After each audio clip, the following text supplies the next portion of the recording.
Hi, I'm Jeanette, the North Dawn Coach. Welcome. Today I want to dive into a topic that is just of personal interest to me. It's been a part of my own experience, and I think what I've noticed is that there is this interest out there in, especially when we're mid-career, a little bit later, thinking about, what could a second or a third act of my career look like? How could it be more fulfilling and interesting? Lifestyle changes associated with that I've noticed in others and in myself, this interest in tiny house living. Now, there's the literal interest in it, like, could I take my overabundant with stuff and clutter lifestyle and really move to a much more minimalistic sort of version of how I'm living my life, maybe more travel and flexibility and portability and all of those things associated with literally going toward tiny house living. Well, there's that on the one hand. What I want to talk about today is related to that in principle, but not necessarily in the full embrace of a tiny house lifestyle. So what I'm suggesting here today is not about giving you advice to, clear out your house, put it up for sale, and jump into tiny house living and a whole big lifestyle change. What I'm suggesting is there are principles from that, and for almost this longing to go that direction at this stage of our career and life, that can be applied directly into how we're managing and living our career space on a daily basis. And the first concept that I want to highlight in today's video relative to this topic is this idea of, what is it costing you mentally?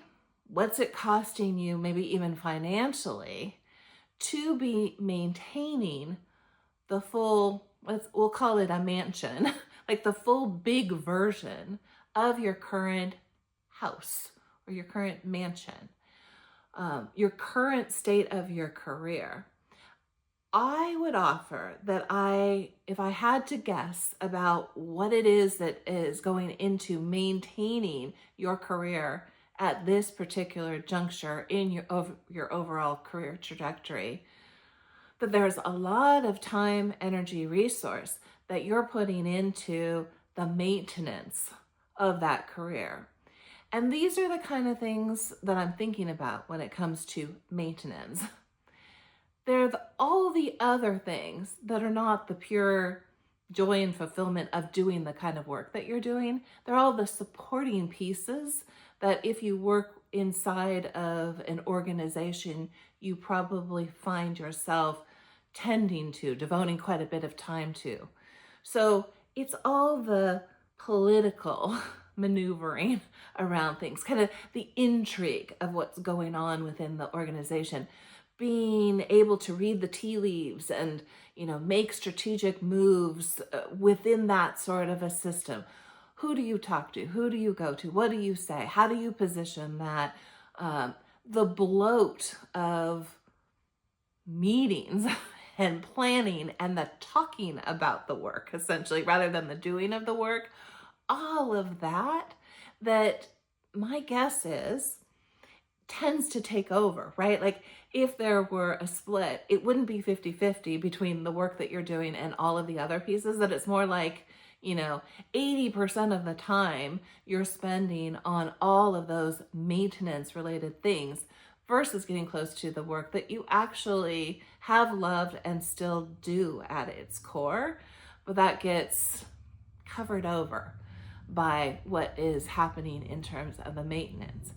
And so I would suggest that one of the reasons why this idea of more minimalism and literally moving into a tiny house, which is very minimalistic, right? Which is taking kind of that core, the love and the fulfillment of, the core of you and what you do, that starts to become very attractive as a direction to go, because it means that we aren't like, what are we cutting out? What are we getting rid of in the clutter? and the maintenance of that clutter, we're taking all of the stuff that just drains us, is not fulfilling, but is so necessary to try to maintain the mansion of our career that we currently live in. So that may be one of the reasons why it's so attractive to think about, like, well, what would it look like if I just threw that all out and went for the tiny house lifestyle?